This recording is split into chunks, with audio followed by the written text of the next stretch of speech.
Nah, Bernie, this isn't late for me. I don't get home from work till like 10:15. So, anyhow, good to see you. Hope you're feeling better, buddy, and hope to catch a game from you tomorrow. Either during the game or I'll catch it on the flip side since I'm working a little earlier tomorrow. Anyhow, I've been doing some out of or yeah, APA PC, and I thought tonight we'd do an out of the park game. All right, so it'll be the 1910 Athletics versus the 1902 Pirates. This is in the Castro McGregor League, and this is taking place in the McGregor Wagner division.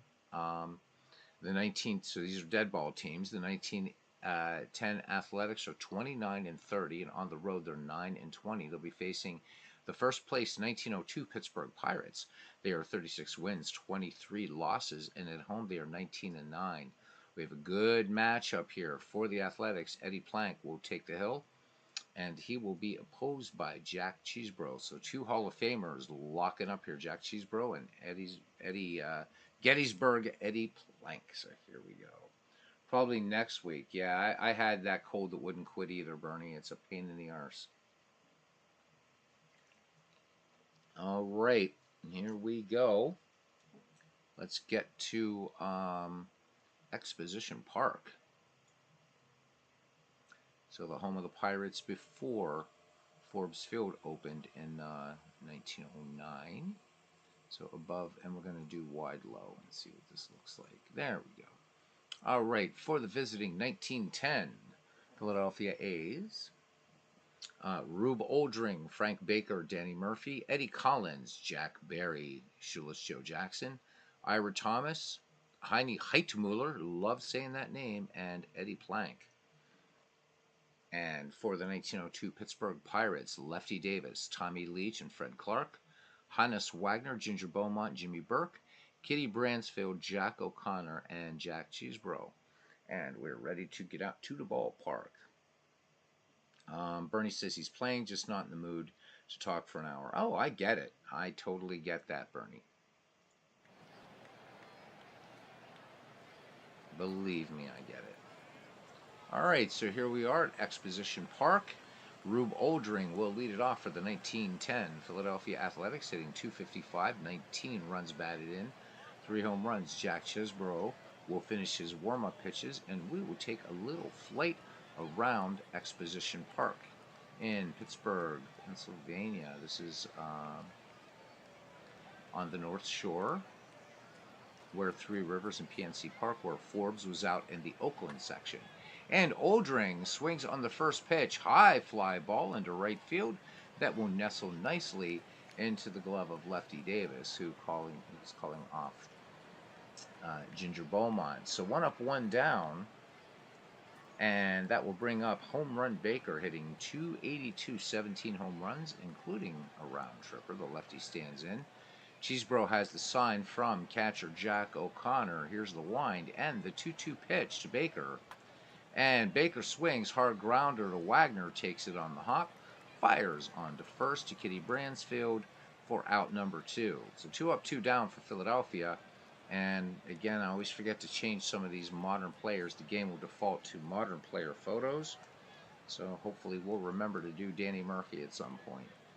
It's just crazy to go through 30 teams and try to make sure you've got the proper photos. So anyhow, Danny Murphy hitting .307, 22 ribbies, 2 home runs. There's no way to change that in game, unfortunately. I wish there was. All right, Cheesebro deals. Here's the 1-0 pitch to Danny Murphy. Murphy swings and grounded deep to short. Wagner up with it. An errant throw to first. Score that one. E6 on Hannes Wagner, and the speedy Danny Murphy is aboard for the Philadelphia Athletics of 1910. Brings up number 4 hitter, Hall of Famer Eddie Collins, hitting .308, 24 ribbies, 2 home runs. Cheesebro checks Murphy at first. Here's the 1-0 delivery. Collins swings and a miss, and the throw down to second will not be in time. So O'Connor gunning down, but unable to get Danny Murphy. So Philadelphia Athletics have a runner in scoring position. Eddie Collins back in the box. Here is the 1-1 delivery. Collins swings, and this one's sinking into left field. This will go down for a base hit, and Danny Murphy will come around to score. The throw to the plate, not in time. So Eddie Collins picks up his 25th run batted in of the season with that single. Danny Murphy scores, and the 1910 Philadelphia Athletics draw first blood here in the top of the first inning. Larry Rice, and Larry Rice in here for his third time. Larry. As soon as somebody else, well, I'm just going to type just a little, I'll just type something because YouTube has that stupid heart thing. So anyhow, I'm going to click the magic 3 dots here and add you as a standard moderator. So that's my way to say thank you. And yeah, if you see some trash coming in, you can certainly take out the trash and knock them out. I trust my moderators. But it's also for a way if you find some interesting baseball links, whatever, and it's my way to say thank you. Bernie says, I know you don't like FaceGen. Yep, don't like it at all. He says he used photos last year, but the pain of having to keep up correcting the photos wasn't worth it to me. He went back to FaceGen. To each his own, bud. Yeah, I just keep forgetting to update these player photos. Again, my reasoning, Bernie, is, as you know, part of the focus of this channel is to get people familiar with these players, and I'd rather have their real faces when I can. I just keep forgetting to change a couple of the modern players that are in here.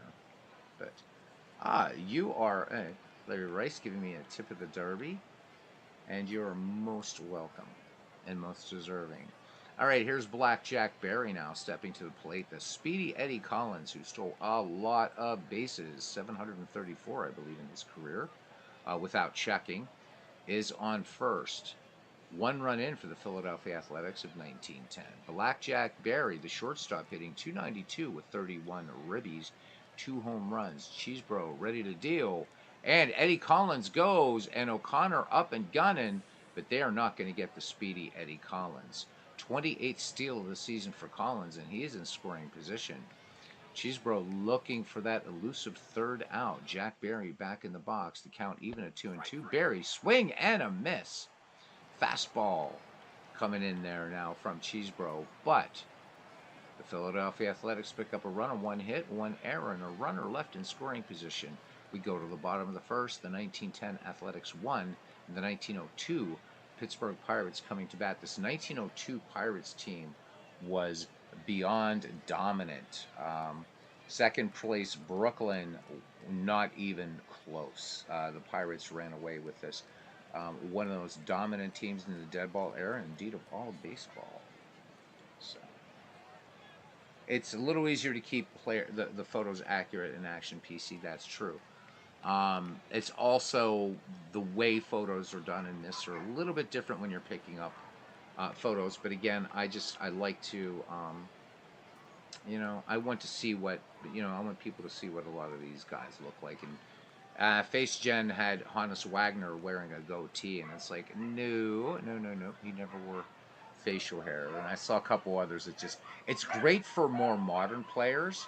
I'll agree with that, but since I don't do a lot of modern baseball on this channel, it's a moot point. But again, your choice is definitely legit. I apologize for all that stupid barking that people downstairs have. 6 chihuahuas. All right, anyhow, I love animals. I do. I love them. I'm a vegetarian, the whole thing, but chihuahuas drive me absolutely bonkers. Lefty Davis, the right fielder, leads off now and they also have a part Schnauzer, part Norwegian Elkhound. That was the deeper bark you heard. I have 2 cats, nice and quiet. All right, so Lefty Davis hitting .239, 16 runs batted in, will lead it off for the 1902 Pirates. Eddie Plank deals the count full on Lefty Davis, and Lefty swings, and this one driven to center field, but Rube Oldring arranging in and making a nice catch on that one. So 1 up, 1 down for Tommy Leach, and I do believe we featured Tommy Leach. So I think tonight's player of note will be Jack Cheesebro. All right, Eddie Plank ready to deal to Tommy Leach now. Leach hitting .309 with 27 runs batted, including 3 home runs. Gettysburg Eddie deals the 0-2 pitch, swing and a miss. And Gettysburg Eddie pulling the string. Nice changeup action, and that brings up Fred Clark, player manager of these Pittsburgh Pirates. He was made player manager in his late 20s. Fred Clark is superb fielder, good hitter, base stealer, and an excellent manager. So in the Hall of Fame for all the right reasons, one of the all-time great baseball players, Fred Clark. We have featured him on a past broadcast. All right, 2 away, Plank deals. Here's the 0-1. And Fred Clark sends this one down to first base. Not a problem. For Jackson, who takes it to bag himself, and Shoeless Joe will lead it off here. His season with this team, so he's on 2 different teams in this league. So with the 1910 A's, he's hitting .273, 26 runs batted in. Jack Cheesebro has fanned 1 batter. Here's the 1-0 delivery to Shoeless Joe. Jackson swings, fly ball into shallow center, and making a nice catch there is Ginger Beaumont. So 1 up, 1 down now for the catcher, Ira Thomas, who's hitting .239 with 8 ribbies and 2 round trippers. Bats from the right-hand side. Cheesebro deals to Thomas. Thomas swings, fly ball, routine. No, not so routine. Deep left. Oh, this one over the head of Fred Clark. No. Leaping catch, and he makes it. That one did go over the head, so it looked like, I don't know if the wind took it. Let's check our weather here. No, the wind coming in from right at 10 miles per hour, so it took a weird twist on him, but Fred Clark able to stay with it. So 2 up, 2 down now for Heini Heitmuller, who is in for somebody, I believe, who's injured, but very cold bat, hitting just 172, 5 runs batted in. Cheesebro with a 2-1 delivery to Heitmuller. Heitmuller swings, and good solid contact to left, but Fred Clark snags that liner in the webbing, and that does it. The 1910 Athletics go in order. We go to the bottom of the second. The Athletics 1 and the Pirates nothing. Cousin Ken Castro, wasn't sure you would be in tonight, so I had to decide I was going to roll the dice and did a dead ball game as opposed to a 19th century game. So we're going to have to kind of coordinate when you can be on so we can get more 19th century on here. All right, Hannes Wagner, Ginger Beaumont, and Jimmy Burke due up for the Pittsburgh Pirates. Wagner hitting .338 with 34 runs batted in and 3 home runs. Plank deals to Baker. Here's the 2-2 pitch. And Wagner clubs this one out to left, but a diving catch out there by Heini Heitmuller in left field in spacious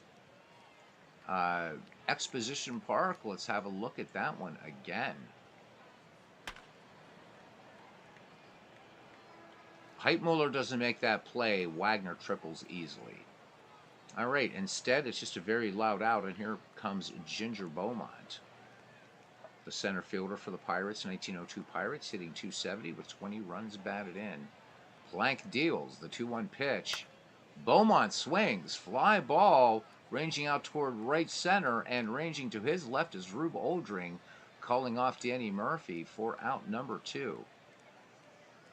So the Bucks just an error on their side, and here's second baseman Jimmy Burke, 30 runs batted in, a home run, hitting at a .293 clip.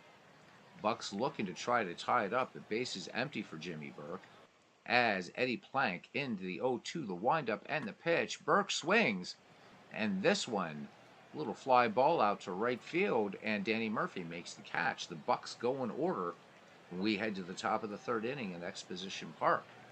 It's the Athletics of 1910 1 and the Pirates of 1902. Pardon me, nothing. It will be Eddie Plank, Rube Oldring, and home run Baker. Here's the 1-0 pitch to Plank. Plank swings, good contact. This will get down for a base hit into left field. And the Athletics have their second run of the game, or the second hit of the game.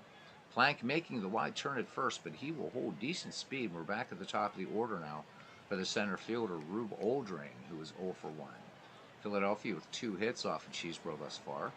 Here's the pitch, and the runner goes.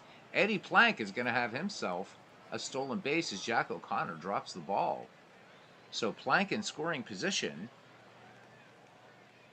As everybody asking how, yeah, I'm really glad you're liking that player feature, Larry. I think it gives a little bit more substance, if you will, rather than just these rating and stats. And there's always a nice little anecdote about all the players. My favorite one so far, I think, has been about Joe Kelly. Just funny stuff. All right. Here is the 1-0 to Rube Oldring. Oldring swings. This one grounded to Hannes Wagner. Wagner will go the high throw to Bransfield at first, and he pulls it down for the out. But Eddie Plank moves to third. Frank home run Baker now. Baker nothing for one. Cheesebro, the 1-0 delivery. Baker swings. High fly ball to right field. This should be deep enough to score the Athletics' second run. And no, Lefty Davis making the catch and firing it in quickly. And they're going to hold Eddie Plank at third with 2 down now. And Danny Murphy. Danny Murphy, nothing for one. The 1-1 pitch. And this one is going to get away. This one is a pass ball. Jack O'Connor unable to get to it in time to stop Plank from scoring. And it's 2-0. So the Pirates giving up a gift to cross-state rivals Philadelphia Athletics. Murphy back in the box, bases empty, and the 3-1 pitch to Danny. And Murphy takes a ball inside and draws the walk, so good eye up there. Cheesebro not looking very sharp here. He's now walked his first batter to accompany the strikeout. And here's the ever-dangerous Eddie Collins. He's 1 for 1 with a run batted in. Cheesebro deals. Collins looks at ball 4. This one on 4 pitches. You can't think with 2 outs that they're going to give that to Eddie Collins, but here's Jack Berry now. Blackjack nothing for 1, the 1-0.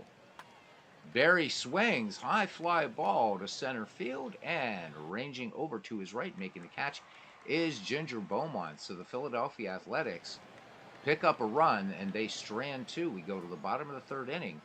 The 1910 Athletics 2 and the 1902 Pittsburgh Pirates nothing. Kitty Bransfield, Jack O'Connor, and then our player of note tonight, Jack Cheesebro. Pardon me. Kitty Bransfield hitting .289. He has 25 runs batted in. Eddie Plank winds and deals the 0-1 pitch. Bransfield swings, fly ball into medium center, and Rube Oldring pulls it down. Hell of an outfielder out there. Of course, these 1910 Philadelphia Athletics, the $100,000 infield. The guy that's actually missing here, and I think he's out. I'm not sure if he's out with an injury or just getting some rest. But this should be Stuffy McGinnis here at first, and Joe Jackson should be in left. But I'm not doing any human intervention in this thing. So, all right, here's Jack O'Connor. He certainly would like to redeem himself after that pass ball. The 0-1 delivery from Plank. O'Connor swings. This one a slow roller to second, and they're not going to get O'Connor. Good speed going down the line. So good hustle. Eddie Collins able to get to the ball, but Jack O'Connor with good speed makes it a first. And again, another picture I have to fix. All right, 1 down, and that will bring up Jack Cheesebro. And this is where we pause and we do our reading from this wonderful, wonderful, wonderful the Biographical Encyclopedia Baseball by the editors of Total Baseball, published by Sports Illustrated. You can pick this thing up for $7. Big, beautiful hardcover book. Good paper stock. I say it every night because I think everybody, if you're a serious baseball fan, you definitely... Hey, there's Abner Dalrymple there, Cousin Ken. Next time we do your... Oh, this is weird. I almost want to do this one now. But Dalrymple's not playing tonight, so... But I just read something really weird that I'll have to get to. But we're going to go to the Hall of Famer here, Jack Cheesebro, as soon as I find him. But yeah, guys, this is a great, great, great resource. Which I strongly suggest, even if you're a member of Sabre, whatever, which we all are, most of us are, I think this is still a worthy book to have. I'd buy it again. All right, here we go. So, Jack Cheesebro's real name, John Dwight Cheesebro. All right, and we are saying his name correctly. You would think it'd be Chesbro, but it is Cheesebro. He was born May 5th, 1874, North Adams, Massachusetts. Died November 6th, 1931, in Conway, Massachusetts. Made his major league debut July 12th, 1899, with the Pittsburgh Pirates. He batted right, threw right, 5 feet 9 inches, 180 pounds. So let's talk about Jack Cheesebro. In 1904, Jack Cheesebro put together the biggest season of any pitcher in the 20th century when he won 41 games. But when it was over, all anybody remembered was one pitch. On October 10th, 1904, Cheesebro took the mound for the New York Highlanders, the future Yankees, in the first of a do-or-die doubleheader against the Boston Americans. New York had led the American League throughout most of the season, but Boston surged at the end to move in front by a game and a half. To win the pennant, the Highlanders needed to win both ends of the doubleheader. The second game appeared to be up for grabs, but the 30,000 New York fans were confident of victory in the first game. Cheesebro was matched against Boston's Bill Dineen, a 20-game winner, but he was no Cheesebro. The two men pitched scoreless baseball until the fifth inning, when New York plated a pair of runs. Cheesebro lined a single off Dineen's little finger and came across to score the second run. In the seventh, Boston tied the game with two unearned runs on a pair of errors by New York second baseman Jimmy Williams. With the score even in the ninth, Boston catcher Lou Krieger, a .217 hitter and slow on his feet, legged out a roller to New York shortstop Norman Kid Elberfeld. Dineen sacrificed Krieger to second. When Kip Selbach grounded out, Krieger moved to third base.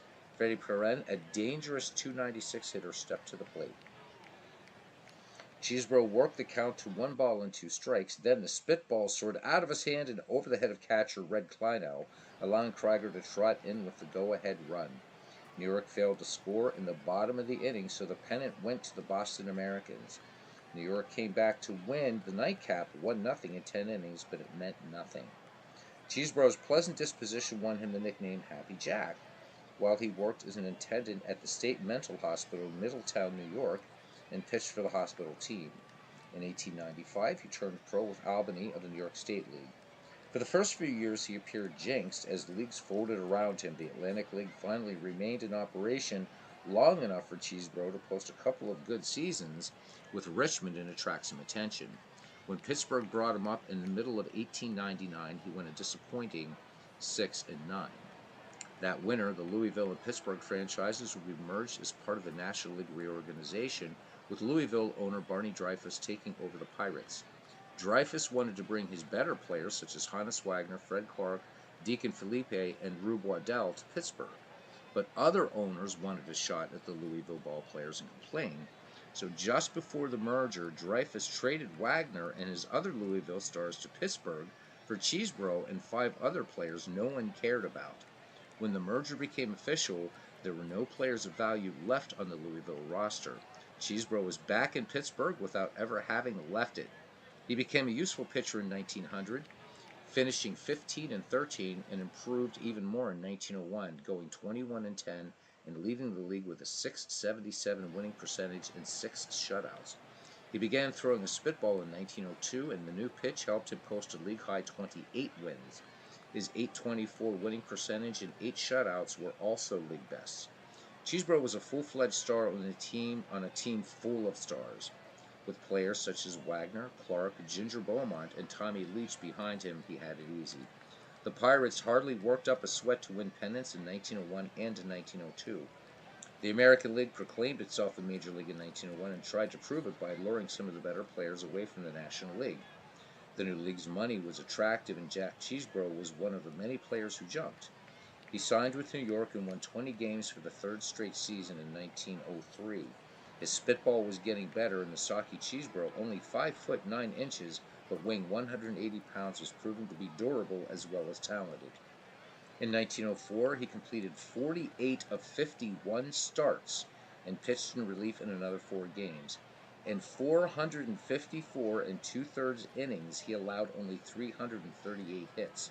His earned run average was a terrific 1.82, and his season record was a phenomenal 41 wins and 12 losses. From May 14th to July 4th, he won 14 straight games. From his last 8 innings on June 26th through his first 6 innings on July 16th, he threw 40 consecutive scoreless innings. He led the American League in wins, winning percentage, games pitched, complete games, and innings pitched. Were it not for that final wild pitch, his season would have been nearly perfect. Cheesebro never duplicated his 41 wins, but neither has anyone else. He slumped, quote-unquote, how about that, to 19 wins in 1905, won 23 in 1906, and then faded, finishing with only 198 career victories. Many observers ascribed his collapse to too much work in 1904. Others blamed that disastrous wild pitch for his demise. After retiring as a player in 1909, Chesbro coached at Amherst College for a year, then got involved in running a sawmill and raising chickens. Clark Griffith, who had been Chesbro's manager in 1904, brought him back as a coach with the Washington Senators in 1924, but he was soon let go on a cost-cutting measure. The wild pitch haunted Chesbro for the rest of his life. New acquaintances always asked him about it. Anytime a wild pitch lost a game, someone was certain to remember Chesbro's toss. His friends even tried to get the official scoring on the throw changed to a passed ball to get the pitcher off the hook, but they were unsuccessful. Chesbro died in 1931 and was elected to the Hall of Fame in 1946. His plaque wrongly credits him with only 192 victories. Mercifully, it does not mention the wild pitch. So looking at his career totals, 198 wins, 132 losses, a winning percentage of 600 in 392 games. He threw 35 shutouts, worked 2,896 and two-thirds innings, walked 690 batters, struck out 1,265, a lifetime earned run average of 2.68 for John Dwight Chesbro. So thank you once again, guys, for indulging me while I tell you a little bit more about these players of a bygone era that certainly deserve to be remembered. All right, so Chesbro now in the box facing his mound nemesis, Eddie Plank. Plank with the 1-1 pitch.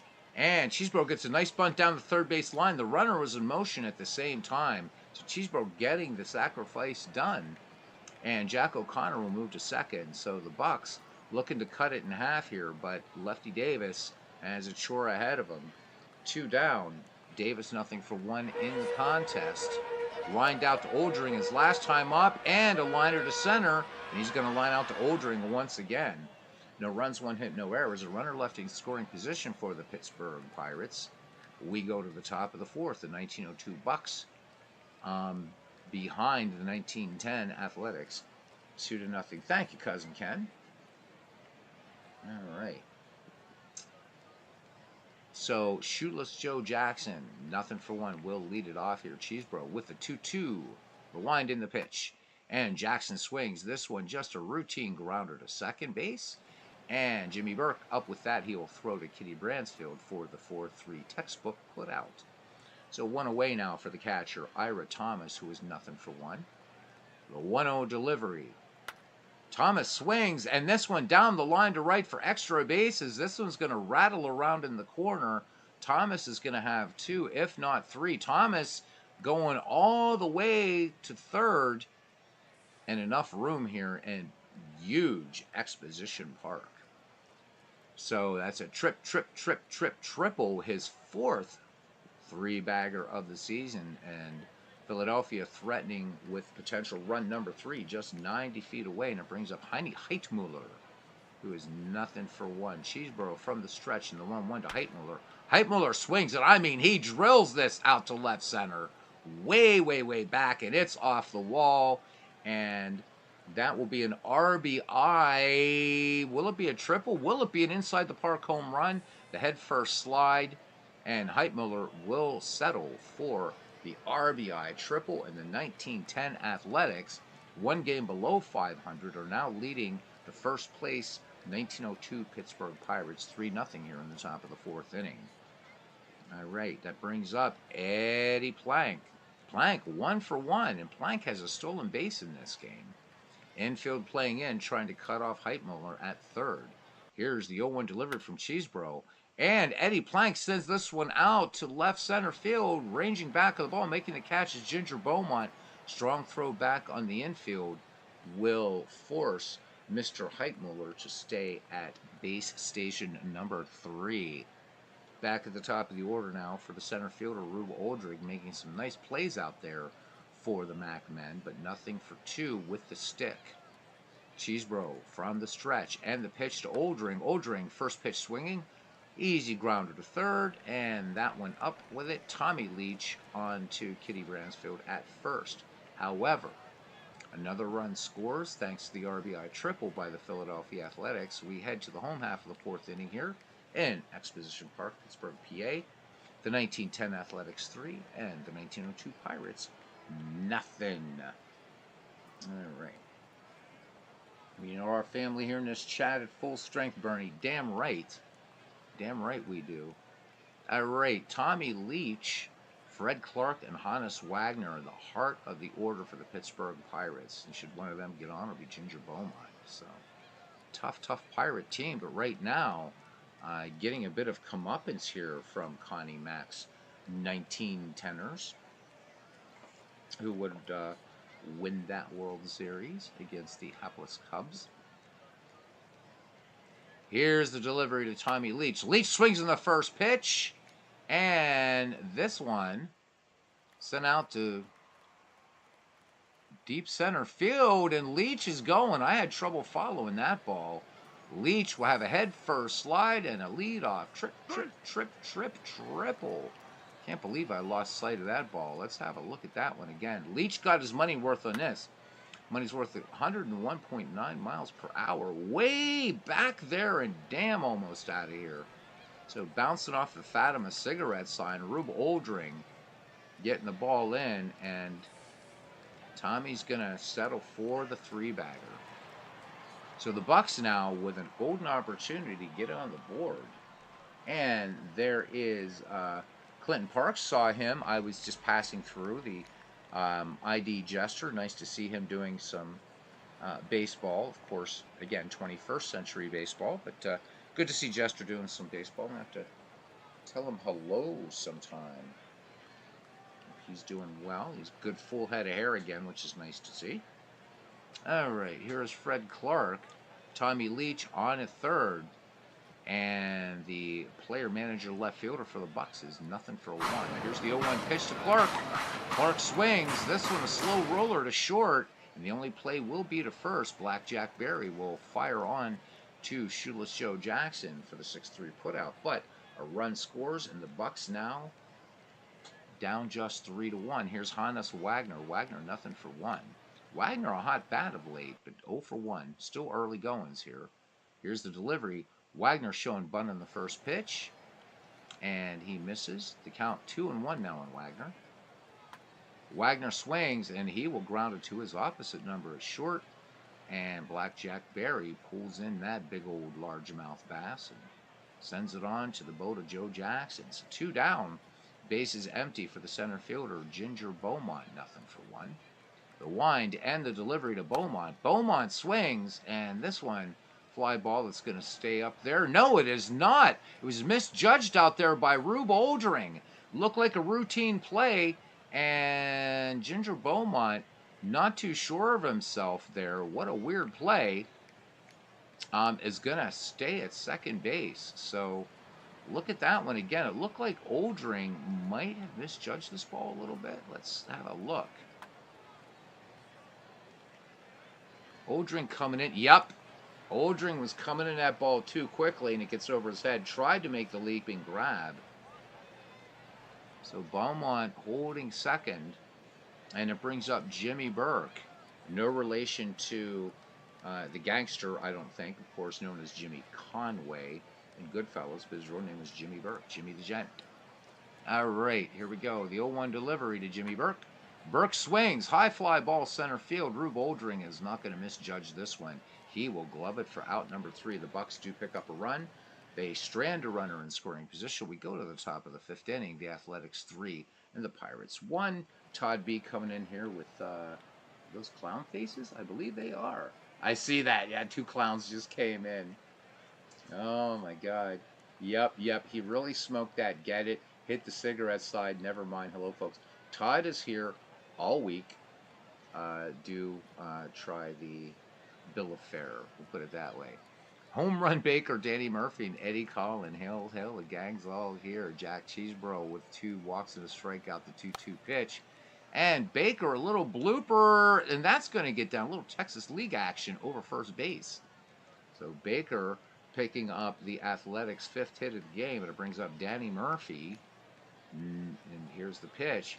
And there goes home run Baker, and Jack O'Connor comes up a gunning. And he is 55 for 105 and retiring would-be thieves. So 1 out, bases empty for Danny Murphy back in the box to count 2-2. Here's Chibro's delivery. And Murphy lines this one, sinking liner into left, but Fred Clark on the move makes the catch. So 2 up, 2 down now for Eddie Collins. 1 for 1 with a run batted in. Cheesebro deals to Collins. Cocky Collins. Swinging on the first pitch. This one past first, down the line to right. Collins with superb speed could get 3 out of this one. We shall see. Indeed, Eddie is going to go to third, and no need for him to slide, as he's got it. So another triple, just as you expect in a dead ball game. And once again, out of the park baseball. Just plays dead ball baseball so beautifully. Which is why I want to do the McGreevy League, because it does 19th century dead ball so well. I really want to do it in this one. But Sunday night we'll talk about it, or maybe Saturday afternoon. We'll have a pre-McGreevy chinwag, we'll call it, and decide what digital game we want to do this on. If I already had Pocket Pennant Run, it would almost be fun to do it in Pocket Pennant Run, because the game has every season, everybody who ever played. But I'm not ready to like learn a new game in 2 days and then do the McGreevy League in it. So, but it would be fun maybe sometime to do that. I know I said I wouldn't do it in the channel, but you know me, I changed my mind. It would be fun to do something like that with a cards and dice using digital diamond baseball as a companion. So we'll see. Anyhow, Blackjack Berry bats with 2 down and a runner at third for Eddie Collins. Here's the pitch. And that one missing low, ball 4. Third walk issued by Cheesebro. Todd B says he knows a person who flunked out of Cloud College in Florida. Jeez.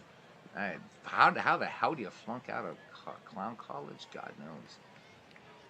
Actually, you'd be surprised. So Ringling Brothers, which is making a comeback in 2024 without animals. Thank you, guys. Thank you. And before you guys get on me about being a tree-hugging hippie, I used to work in circuses and saw the abuse that went on with animals. I'm glad that Ringling Brothers is coming back and without animals. But Ringling Brothers and Barnum and Bailey College, actually, that clown college, was actually very, very, very rigorous. I knew a few people who graduated from it, and they're making great money now in other fields, what have you. But it's more like a boot camp. So yeah, believe it or not, it's actually very, very tough, and you've got to be in like amazing shape. You've got to be in amazing shape. You better be ripped and ready, or you will flunk out. I don't know if they're bringing that back or not, though. Not even sure if Feld Entertainment still owns Ringling Brothers, but I'm glad they're coming back. It's a great institution that should come back, but again, no animal abuse. And so they're going to be doing the way they're doing now in European circuses with laser holographs, and believe me, guys, they look amazing. All right, here's Shoeless Joe now. 0 for 2. And the Pirates trying to stop a little bit of bleeding here. Cheesebro needs to make a big pitch here against the dangerous Joe Jackson.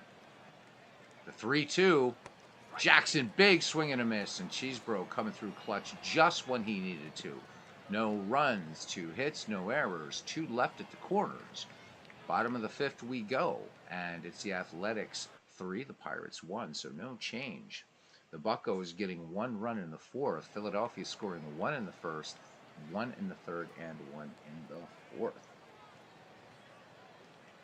All right.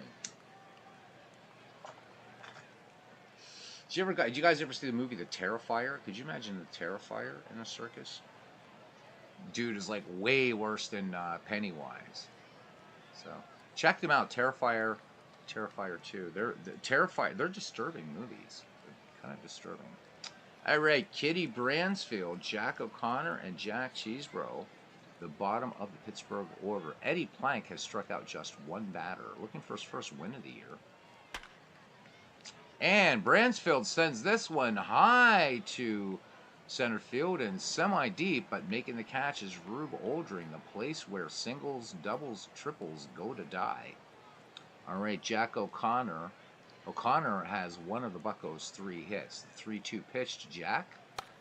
O'Connor swings a little number out in front of the plate, and pouncing on that one is Ira Thomas, and he fires on to Joe Jackson for out number 2. Score that 2-3 if you're scoring at home, and who the hell is? Here's Jack Cheesebro now. The 2-2 pitch. Cheesebro swings, and this one, a sinking liner and a diving stop out there. Oh my God, by Heine Heitmuller. What that one is deserving. That's some flashing of the leather, gents. Watch this catch in left field. I mean, he's covering like 9 acres there. Full extension and makes the catch. And I got to remember to give the Athletics the high stirrups. All right, so here is Ira Thomas now. Cheesebro deals. And he swings, and this one line to center field, and this will get down for a base hit. Thomas is not stopping, goes into second. There's some ballsy base run in there, running on Ginger Beaumont out there in center field. So Ira Thomas in scoring position for the 1910 Philadelphia Athletics as Heine Heitmuller steps in. 1 for 2 with an RBI for this bench player who is in there. Stuffy McGinnis not in the lineup tonight. Here's the 2-1 pitch.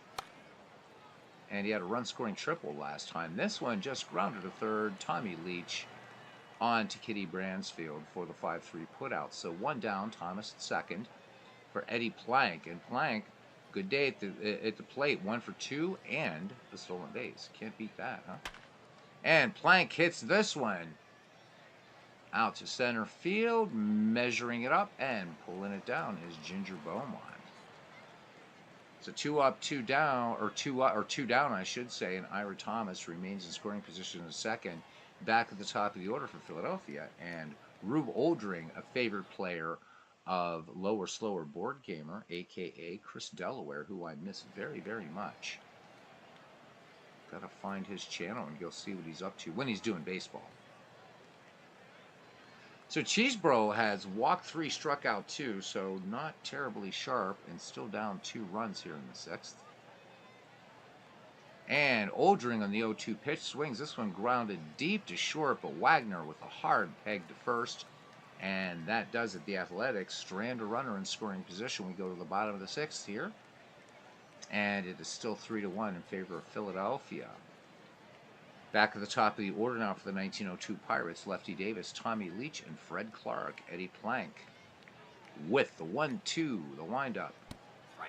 Oh, this one painting the outside corner. Beautiful changeup there by Eddie Plank that completely just buckled the knees of Lefty Davis. Eddie Plank with his 2nd strikeout now, and here is Tommy Leach. Tommy is 1 for 2. The payoff pitch to Leach, who tripled his last time up. Leach is just going to ground this one to third base. And should be no problem for home run Baker. And he fires across the diamond. And indeed, retires the erstwhile Tommy Leach. Fred Clark now batting with 2 down. Clark with a run batted in. He's 0 for 2. Plank winds and deals. The 1-1 pitch. Fred Clark swings. And this one wrapped hard to center field. But it's going to stay up until it finds a home in the glove of Rube Oldring. 3 up, 3 down for the 1902 Pittsburgh Pirates. And we go to the visitors' half of the 7th. The score remains 3-1. Got 8 people hanging out watching dead ball baseball. Thank you very much, folks. Really, really appreciate it. All right. So we will see home run Baker, Danny Murphy, and Eddie Collins do up for the 1910 Philadelphia Athletics. Jack Cheesebro peers in, has the sign from Jack O'Connor, the 1-2. Home run Baker swings. This one a little squibber out to first, and taking it to the bag unassisted is Kitty Bransfield waving off Cheesebro coming over to cover. So one away for Danny Murphy, who is nothing for 2. The 2-2 pitch. I'm going to change Murphy's picture after this game. Danny Murphy, hard grounder, short hopped at second. Nice play by Jimmy Burke to get to that ball, get it out of those tiny gloves they wore. So 2 up, 2 down now for Eddie Collins. Always a worry. Perfect day at the plate for Cocky Collins. He's 2 for 2. run batted in, given the name cocky because Collins, very educated man, college man, had no compunction whatsoever about bragging about his own skill on the diamond, both defensively and offensively, and Eddie Collins could certainly back it up. You know, interestingly, again, Ken, don't blow a gasket. I have to mention the movie again. Uh, the I was really kind of surprised because Collins. So in the movie Eight Men Out, right? So Ken, plug your ears or something. Um, Another fault of that movie, again, I think the cinematography in that movie is beautiful. The guy that played Ring Lardner was awesome. You know, Studs Terkel did a great job playing Huey Fullerton. That's about it, really. I get DB Riley, DB Sweeney, who played Shoeless Joe, pretty cool. But Eddie Collins was very outspoken, very outspoken, and Collins was almost like that. I don't know. It's like they didn't do enough research because Collins wasn't this kind of. I mean, he was the college guy that was right the way he was portrayed, but Collins was very vocal player and was very. He didn't. It was no secret that he hated Gandil. He hated Riceburg. He couldn't stand those guys, even before the fix was in. And so I thought that was another disappointment that here you had this great player that was almost a bit part, and yet Ray Schock, right, who also was known for his temper. Ray Schock was like one of the honest White Sox that in that movie that got a lot more play than Eddie Collins, and I thought that was a little weird, but it is what it is, right? Yeah, that guy is also that actor. I can't remember his name right now. He's won a Kennedy Center Award. I've seen him. He's an excellent actor. All right. Anyhow, enough of that rant. Ken, you can take your fingers out of your ears now. All right. Cheesebro deals. Here's the 1-1 pitch. And Collins swings. And this one, a liner out to left field. And Fred Clark will make the grab on that one. The Athletics go good morning, good afternoon, good night. We go to the bottom of the 7th inning. And it will be Hannes Wagner, Ginger Beaumont, and Jimmy Burke due up for the Buccaneers at the confluence of the three rivers, Monongahela, Allegheny, and Ohio River, on the North Shore in Pittsburgh. Eddie Plank with the 0-2 delivery to Wagner. And Wagner swings, and this one a little squibber to third, and Wagner's going to beat this one out for an infield hit. Baker coming in on the ball, but Wagner with too much speed. Tying run comes to the plate now, and Ginger Beaumont, he is 1 for 2. Wagner could run on Thomas, just an average arm back there behind the dish. Eddie Plank glances over at Wagner. Will Wagner steal on the Hall of Fame lefty? Here's the 1-1 pitch. Wagner does not go. This one wrapped to short. They could turn 2. They will not turn 2, as a matter of fact, as Blackjack Berry on the short hop rushes the throw. Score that one E6 in Philadelphia, giving a gift to Pittsburgh. 2 on, nobody out, and a lot of speed on the bases for these Pittsburgh Pirates. And it brings up Jimmy Burke, who's nothing for 2. A great chance for Burke to come through here. Eddie Plank pitching effectively, giving up just 1 run, 4 hits. Plank, we don't really care about this usually in dead ball, but Plank has thrown just 87. The 1-1 pitch. Burke gets the bunt down. Pretty gutsy move. The only play to first. So that's something you're not going to see a lot in modern baseball. The number 6 hitter bunting with 2 on. So anyhow, Wagner moves to third. Ginger Beaumont moves to second. And that was sound dead ball tactics for Jimmy Burke to move the runners up. Right? But common baseball wisdom today is go for the big extra base hit and get those 2 runners in. All right, here's Kitty Bransfield now, nothing for 2. Eddie Plank works out of the stretch in the 1-2 to Bransfield. And Bransfield looks at a call, strike 3. This one just getting the corner on the inside. So Bransfield kind of hangs his head in shame as he goes back to the dugout. It's up to Jack O'Connor now to try to make something happen. The Bucks will not lose first place with the loss, but with 1915 Phillies losing the other night, but still. All right, so Jack O'Connor, 1 for 2.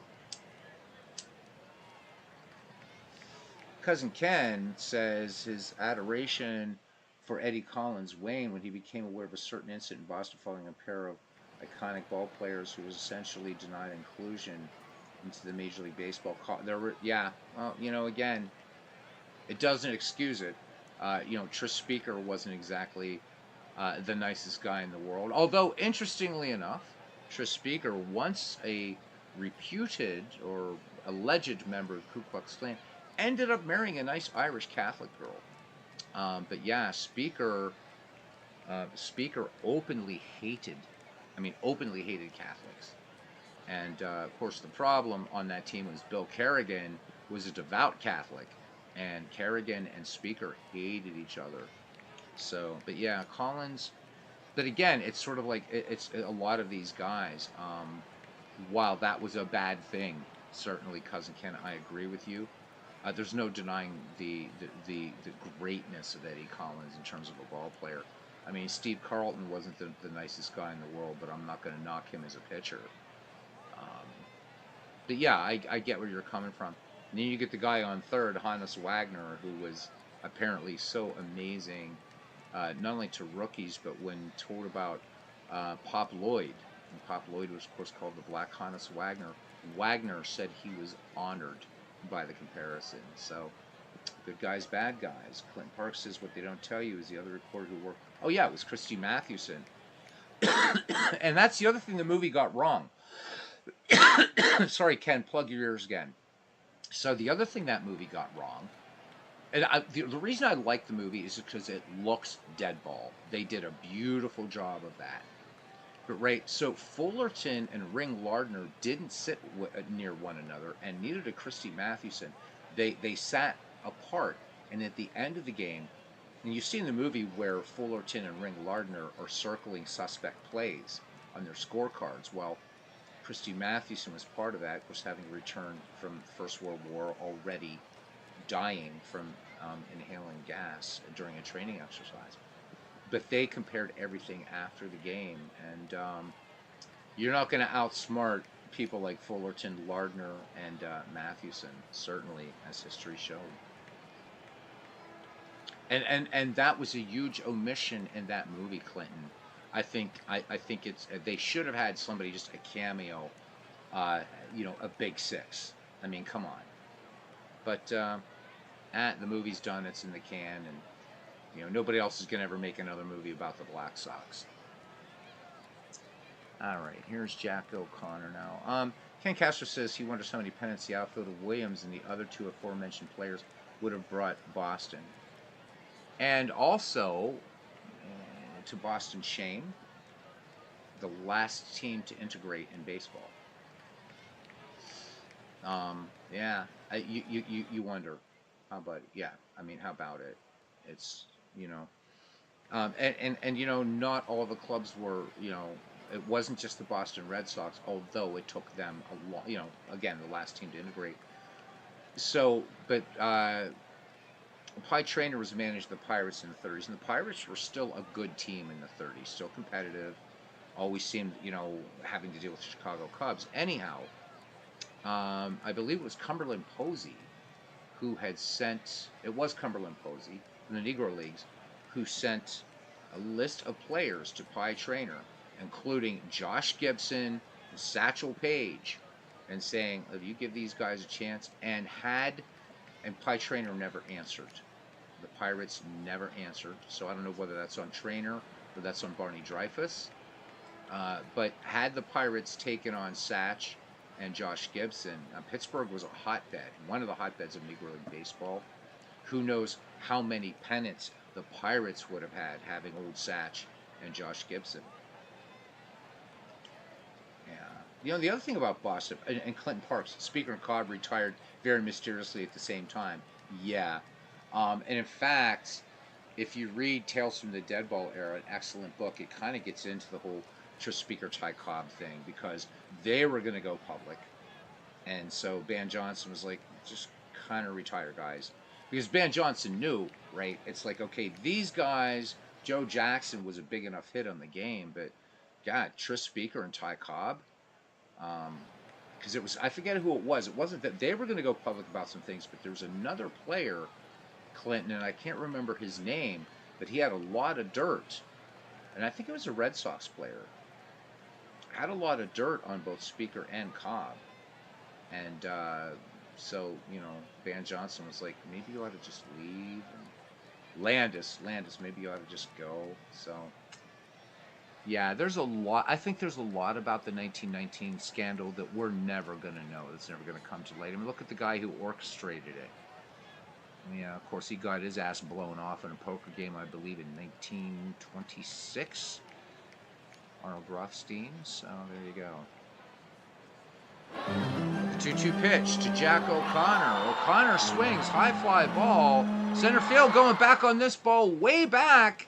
And making the catch is Rube Oldring. Once again, robbing the Bucks. How about it? So the Pirates strand 2 in scoring position. What a play out there in center field by Philadelphia Athletics star center fielder Rube Oldring. Look at this. Oldring doesn't get to this, and the Bucks easily tie this game. Look at that beautiful catch. All right, so Rube on his way back, and Jack Berry. You think it was a Cleveland player? Yeah. But no, I get it, cousin. I get it. And I mean, I think more for Collins, having been privileged, having been a college-educated man, that you would expect him to be more enlightened. And yet, here's a guy, Hannes Wagner, who came out of the damn coal mines and stuff like that, who was, you just never know, right? Because college doesn't make you doesn't guarantee you're a nice guy. You can be the biggest arse in the world, right? But again, I get that it's a sore point. And it's a sore point for me if the Pirates never answered Cumberland Posey's letter. The Pirates would have dominated, and of course they would have kept old Satch into the 40s. And of course, Satch makes his major league debut in 1948, and posts one hell of a record too. All right, Jack Cheesebro to face, and I'm going on too long with these homilies, guys. I'm sorry. Jack Berry, Joe Jackson, and Ira Thomas. But then again, I'd rather talk to you guys than play the game. So, Blackjack Berry is nothing for 2. Here's the wind and the delivery. And Berry, line drive to short and a diving stop by the Flying Dutchman. The greatest shortstop in the history of the game. And don't even tell me it's Derek Jeter. So here we go. Look at this. Wagner. What a play. All right. The Flying Dutchman. All right. 1 up, 1 down now for shoeless Joe Jackson. And boy, what might have been, huh? I know that Sports Time Machine was doing a 1920 replay, and that kind of ended. If when I'm done with my 1949 replay, I might do 1920 once 1949 is done.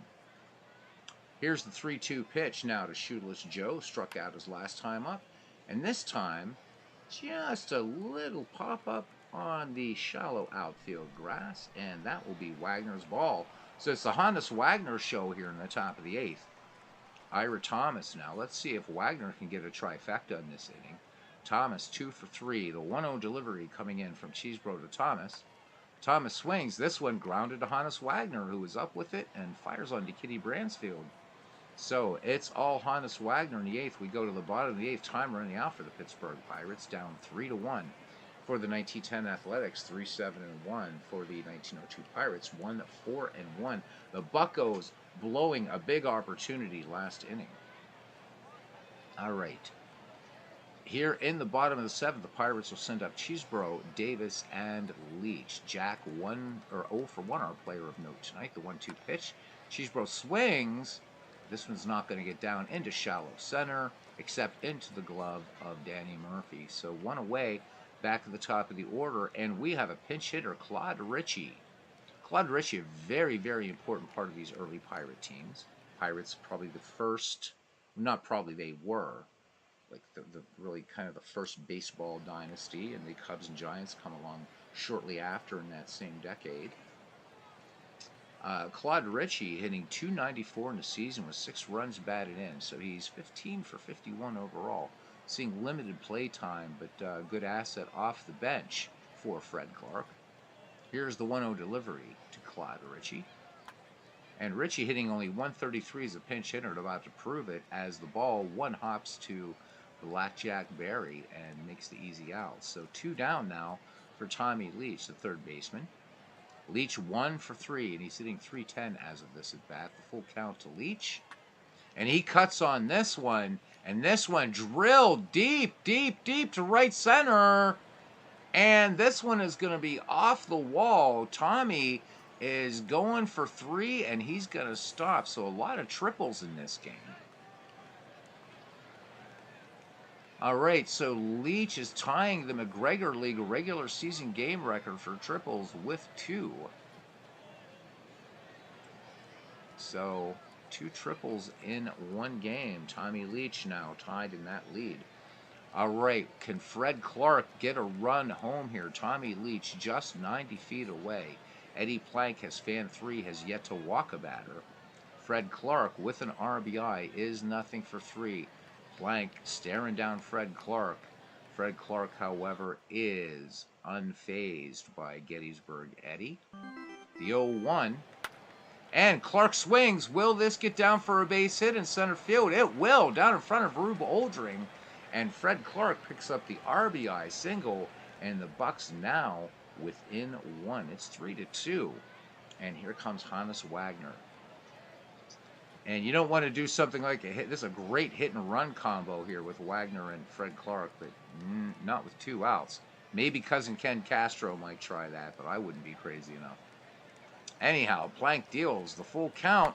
Wagner swings, and this one a slow roller to short. Wagner's going to beat this one out. Infield single for Hannes Wagner. Clark moves into scoring position, and the fans at Exposition Park waking up here in the bottom of the 8th inning. Ginger Beaumont now 1 for 3. Speed on the base pass, ducks in the pond for the Pittsburgh Pirates as Eddie Plank deals. And this one is going to be a pass ball. Ira Thomas chases it to the backstop, and the Bucks, once again, with runners in scoring position. Fred Clark at third, Hannes Wagner at second. So, as Bernie says, it's really not fair to judge these guys with today's moral standards. That's what baseball was back then. I agree with you in one sense, Bernie. It's kind of like,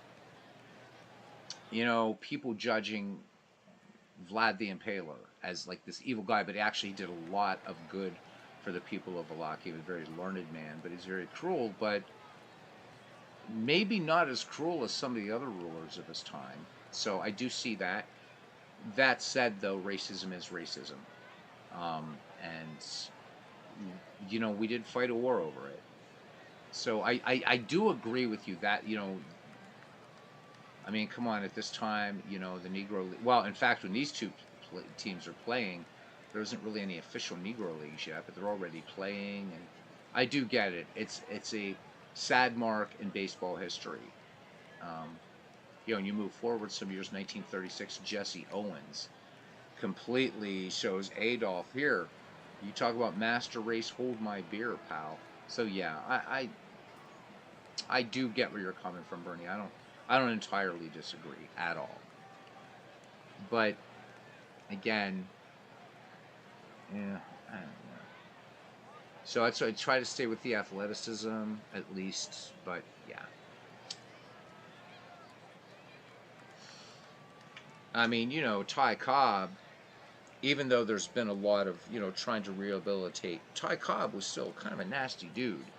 And, called Babe Ruth the N-word.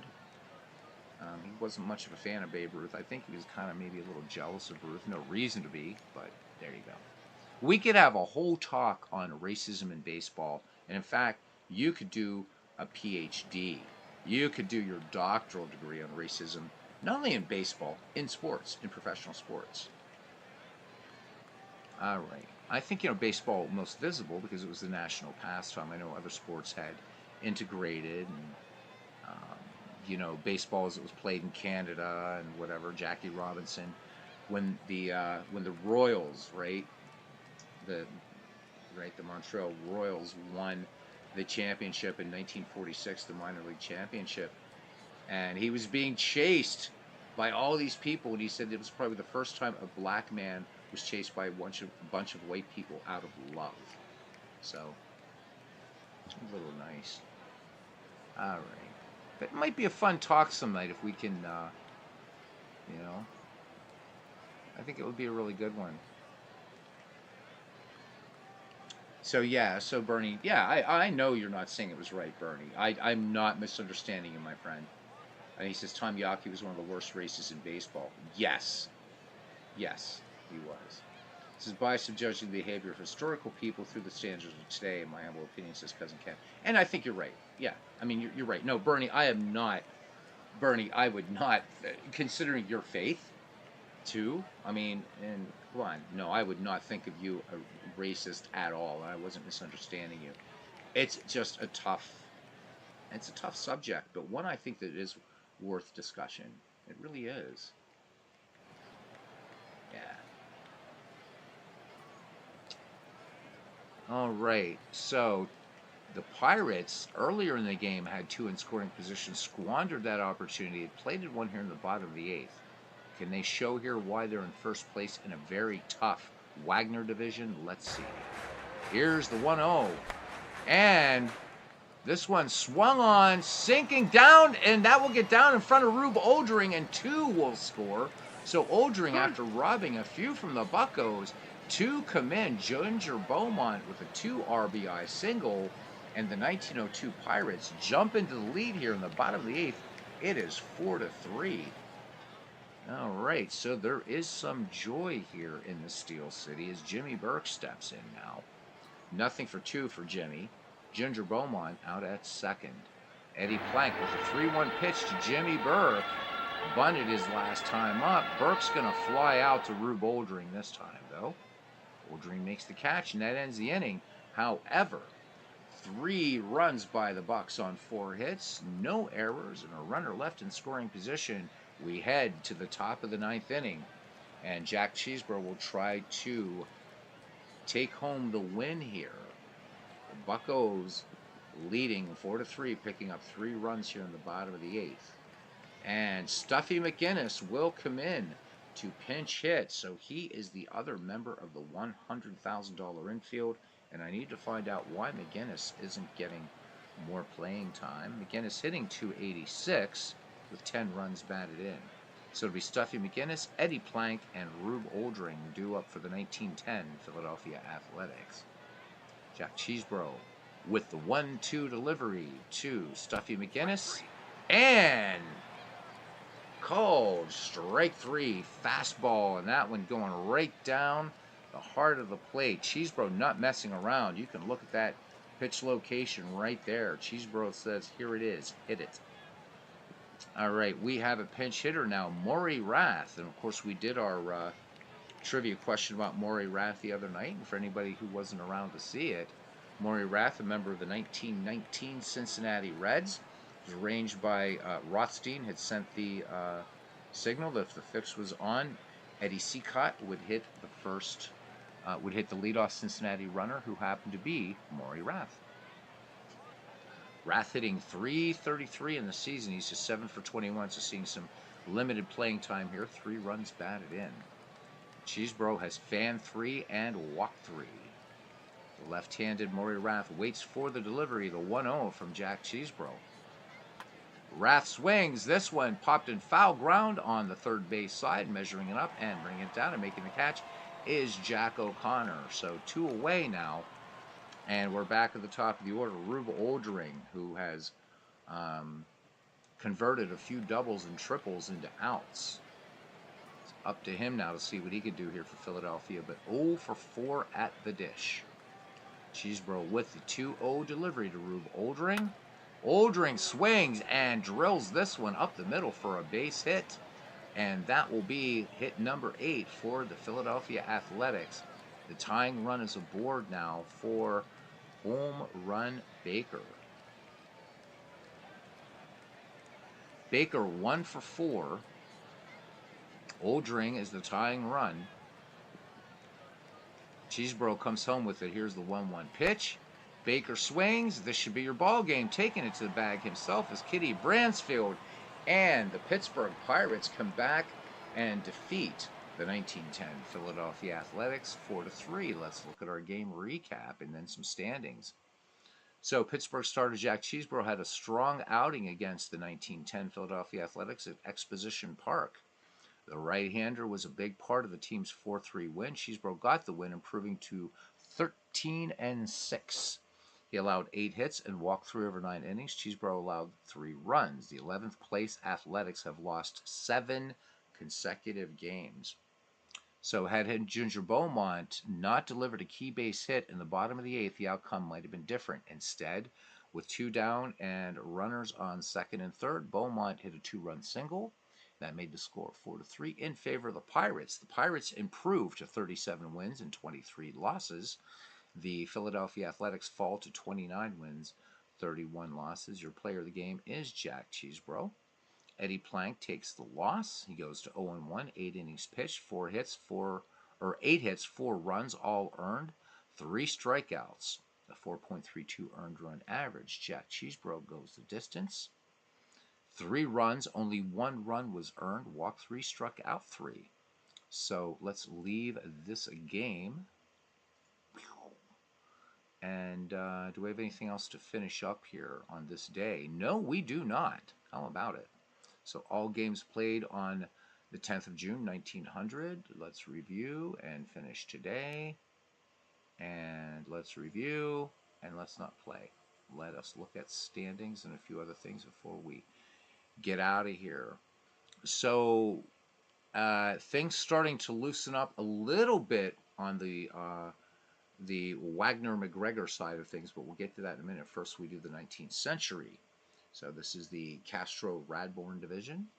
So the Orioles, with just a 1-game lead on the 1899 Brooklyn Superbas, 1.5 back the 1899 Phillies, 4.5 back surprising team, the 1888 Pittsburgh Alleghenies, and then the race really is kind of over there. You've got the Wolverines at 8 back, 1887 Wolverines, the 1888 Giants 8.5 back, and then everybody else double digits. 2 more teams playing 500 ball, the 1884 Grays and the 1895 Spiders, who were in first place for quite a while. But falling. And for the morbid among you, yes, the Louisville Grays at 6-54, and the St. Louis 1876 Brown Stockings 8 wins and 52 losses. Ouch. All right, now to the McGregor-Wagner side of things. The 1902 Pirates now with a 2-game lead on the 1915 Philadelphia Phillies. In third place and 3 back are the Miracle Braves of 1914. 3.5 back the 1916 Robins. 4 games back the 1905 Giants. The 1908 Cleveland Naps, 5 out. The 1907 Tigers and 1906 Hitless Wonders White Sox are 6 games back. So this is still pretty tight in the dead ball era. The 1913 Nationals, 7 out, 7.5 back of the 1916 Red Sox, and 8 back the 1910 Athletics, who are in 11th place, still in the race.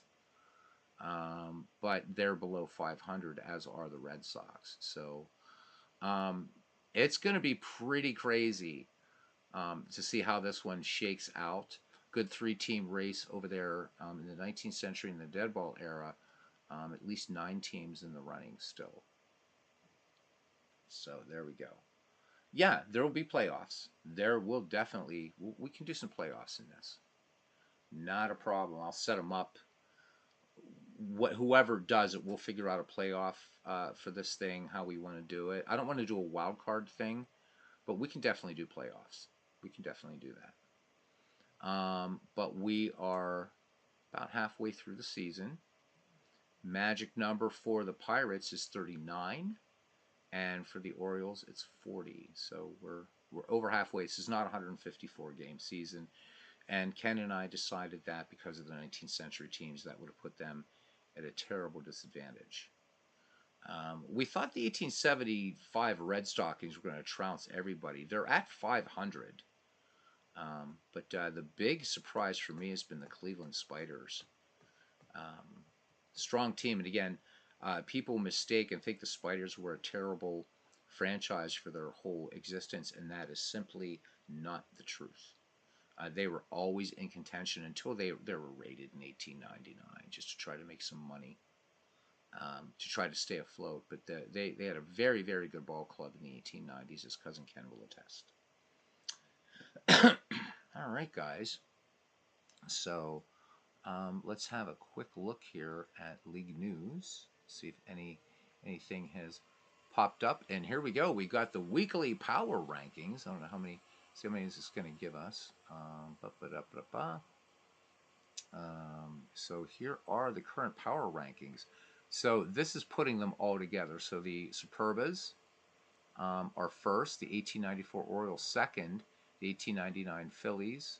Let me see, who's the first dead ball team? The 1902 Pittsburgh Pirates. Left on power rankings, so you can get power rankings in this. Back to the newspaper. We have the story about Addie Joss. Toyed with the White Sox today. So here we go. Doc McJames, who we had in the first McGreevy League, he dropped a 7-0 shutout, or Pittsburgh dropped a 7-0 shutout to Doc McJames and the 1899 Superbas at Recreation Park today. The Alleghenies offered little resistance to McJames, who stopped them on 3 hits, fanned 3, and walked 2. So far this season, McJames has logged a 13-6 record with a 3.02 earned run average.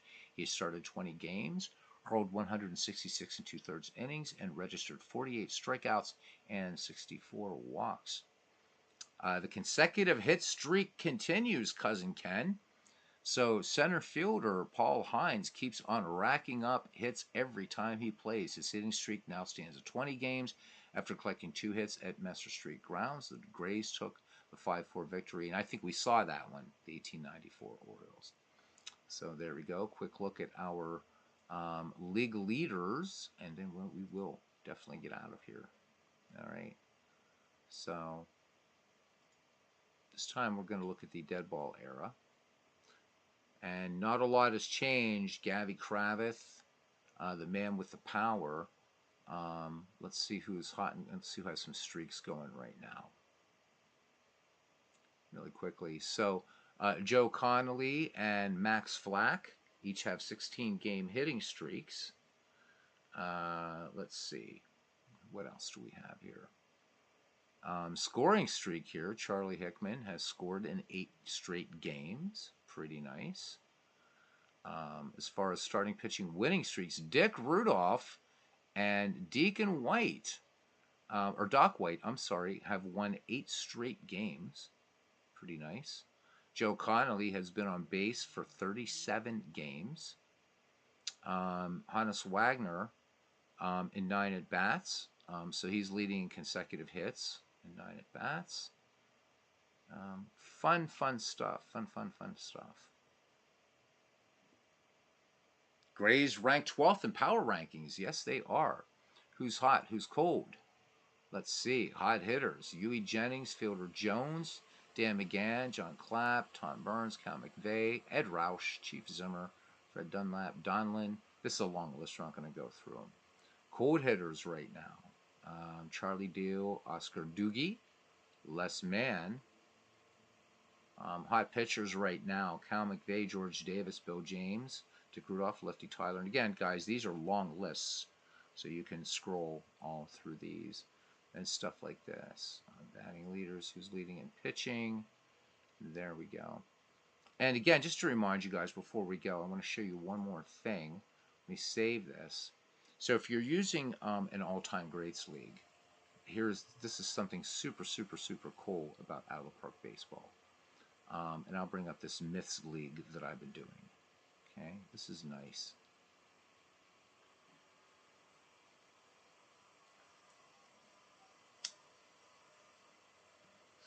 And the guy that created this league, Everybody who played baseball is in this league, so this might be the basis for McGreevy. Not sure yet. But if we go here to statistics, okay, so this is what everybody's doing right now in this Myths League. But check this out. See this year, 1900? You can go back right in out of the park baseball if you're using this particular league and do your research here. So since I'm doing 1949 in another game, let's see what's going on. 1949, there it is. So there are your stats for 1949, accurate. Ralph Kiner with 54 home runs that year, and you can see who else was there. Ted Williams with 43, Vern Stevens 39, Musial with 36. I really, really, really love that you can do that. Just absolutely love it. Stan Musial leading led in 1949, the real 1940 season with 90 extra base hits. So weighted on base is Ted Williams. So I really, really love this, that you can kind of look at that. Now the streaks thing, you're not getting that because this is tied into your replay.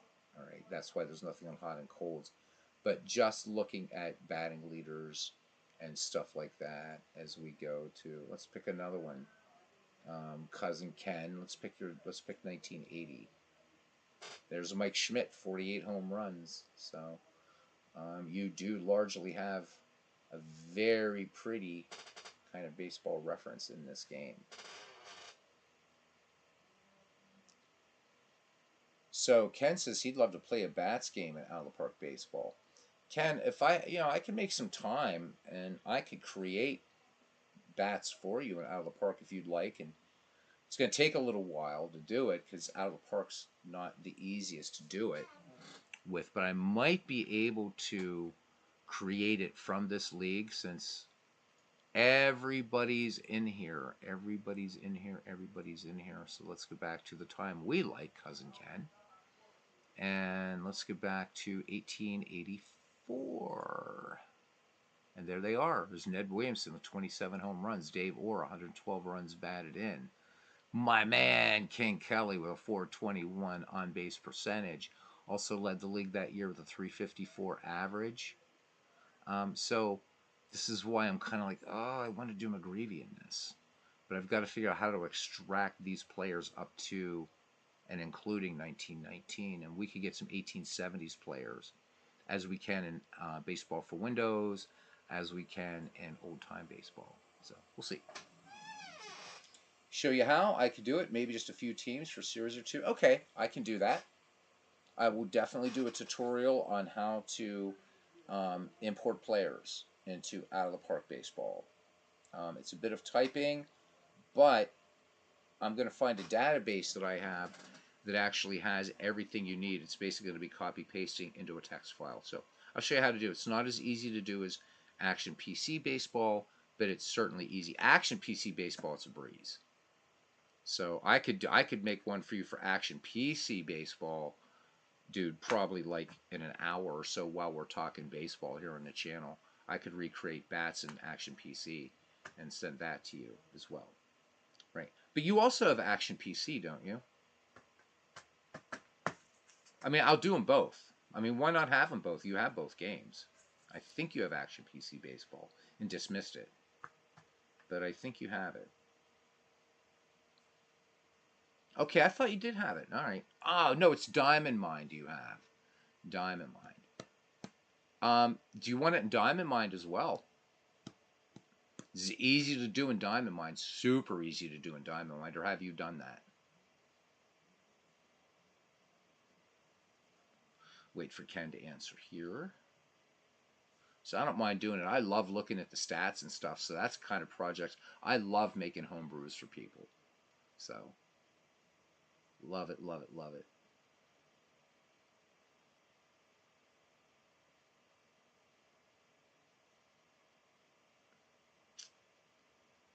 Waiting to see, because I thought, okay, you made a few team in Diamond Mine. Okay, so all right, yeah, I'll do it in Out of the Park. Out of the Park's the tricky, weird one.